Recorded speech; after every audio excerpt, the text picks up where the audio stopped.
Bagaimana kita menguasai Selat Malaka. Sama halnya yang dilaksanakan oleh Iran sekarang.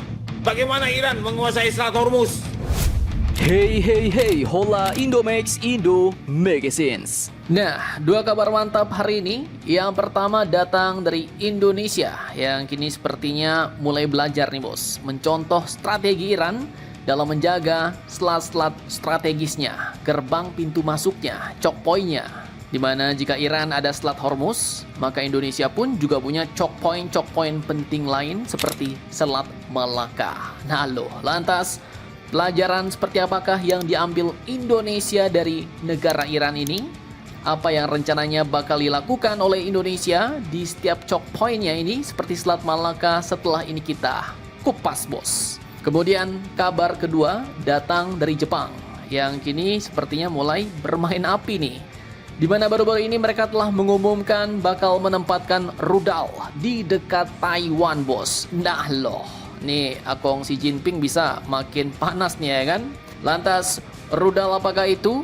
Kapan dipasangnya? Penasaran beritanya? Cus, Markipas, mari kita kupas berita lengkapnya satu per satu bosku.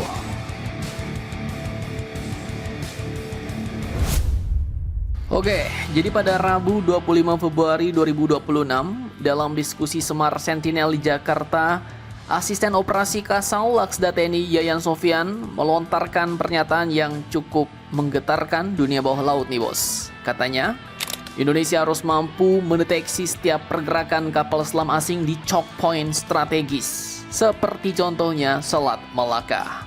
Dan beliau pun mencontohkan bagaimana Iran menjaga Selat Hormuz bos.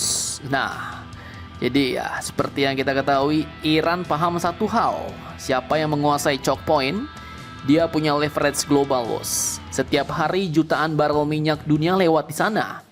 Iran gak perlu armada raksasa untuk membuat dunia deg-degan, cukup dengan kontrol geografis. Bahkan mereka punya armada speedboat rudal yang sangat banyak. Nah, negara kita Indonesia punya versi Hormuznya sendiri bos. Dan salah satu yang dicontohkan adalah Selat Malaka, urat nadi perdagangan dunia. Ribuan kapal melintas tiap tahun, tapi masalahnya juga bukan hanya kapal di permukaan, melainkan yang lewat diam-diam di bawah air, kapal selam bosku. Jadi inti masalahnya sederhana nih, Indonesia belum sepenuhnya memiliki situational awareness bawah laut 24 jam non-stop. Jadi kapal selam asing bisa saja melintas secara senyap di bawah laut kita. Padahal berdasarkan hukum internasional UNCLOS, United Nations Convention on the Law of the Sea, kapal selam asing wajib berlayar di permukaan saat lintas damai. Dan pelajaran dari Iran, geografi itu kekuatan bos. Tapi kekuatan tanpa sensor ya hanya jadi ilusi ya kan. Dan solusinya menurut beliau kita harus pasang mata permanen di bawah laut, yaitu sensor-sensor bawah laut atau SOSUS katanya. Jadi ini kalau admin ceki-ceki sistemnya mungkin mirip sound surveillance system. Sensor akustik, kabel bawah laut, monitoring 24 jam, dan kalau ada kapal selam asing mencoba pakai mode ninja lewat diam-diam ya kan, ini bakal ketahuan. Dan dampaknya, Indonesia pun bisa langsung mengirim sinyal peringatan. Dan kalau bandel tak mau naik ke permukaan ya jelas dia bisa dipaksa naik ke permukaan. Bayangkan efeknya, kapal selam nuklir kelas berat mendadak disuruh muncul pula sambil kibarkan bendera ya kan. Dan kalau itu terjadi, itu bukan cuma momen militer bos, itu juga momen geopolitik. Dan pertanyaannya sekarang, kalau semua ini benar-benar dipasang di choke point Selat Malaka, apa sajakah tantangannya dan apa dampaknya jika proyek ini sukses?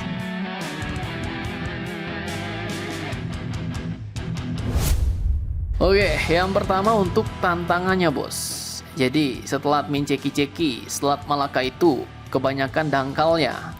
Rata-rata mungkin 25-40 meter. Mungkin ada yang 100 meter ya kan. Tapi itu takutnya udah masuk wilayah tetangga pula. Kemudian lalu lintasnya super padat bos. Ada kapal tanker, kontainer, kapal nelayan, semuanya bersuara. Dan secara akustik ini pasti bakal ribut banget ya kan.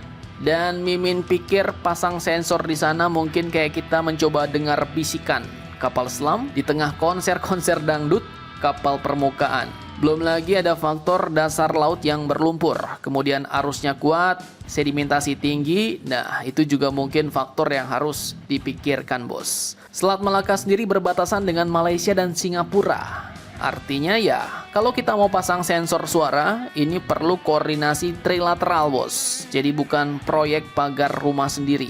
Tapi bayangkan dampaknya jika rencana ini sukses. Negara-negara besar seperti China, Amerika Serikat, India, semuanya punya kepentingan di Indo-Pasifik. Jika Indonesia mampu memantau bawah laut Malaka 24 jam, maka jelas Indonesia bakal naik kelas nih, bos. Dari negara transit menjadi gatekeeper Indo-Pasifik.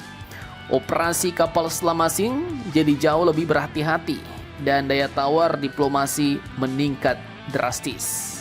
Tapi resikonya ya, kalau suatu hari kapal selam negara besar terdeteksi dan dipaksa muncul, nah mungkin itu bisa jadi insiden diplomatik yang cukup menggigit, bos. Jadi ya, kesimpulannya ini mungkin bukan sekadar proyek sensor, ini juga mencakup proyek geopolitik, proyek deterrence, dan proyek kebangkitan maritim. Jika berhasil, ya jelas Indonesia benar-benar dapat menjadi poros maritim dunia. Bawah laut itu sunyi, bos. Tapi kalau Indonesia mampu memasang mata di setiap sudut-sudutnya, maka dunia jelas akan lebih berhati-hati terhadap kedalaman laut Indonesia. Mantap, mantap, jos.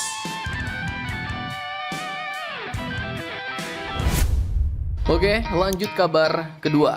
Jadi, kini Jepang sepertinya mulai semakin berani untuk bermain api dengan Tiongkok nih, bos. Mau pasang rudal dekat Taiwan, ya kan? Jadi pada 24 Februari 2026 kemarin di Tokyo, Menteri Pertahanan Jepang yaitu Mr. Shinjiro Koizumi resmi ngumumin bahwa Jepang katanya bakal memasang rudal permukaan ke udara di Yonaguni mulai tahun fiskal 2030 dan tuntas pada Maret 2031. Nah, ini Yonaguni bukan pulau biasa, bos. Pulau kecil berpenduduk 1.500 orang ini cuma berjarak sekitar 110 km dari Taiwan. Dan kalau ukur jarak mungkin itu mirip dengan jarak Jakarta ke Bandung. Ngeri, sodap ya kan? Sistem yang disiapkan pun disebut-sebut termasuk tipe 03 Chusam, yaitu rudal pertahanan udara yang bisa menjegal pesawat tempur sampai ancaman balistik.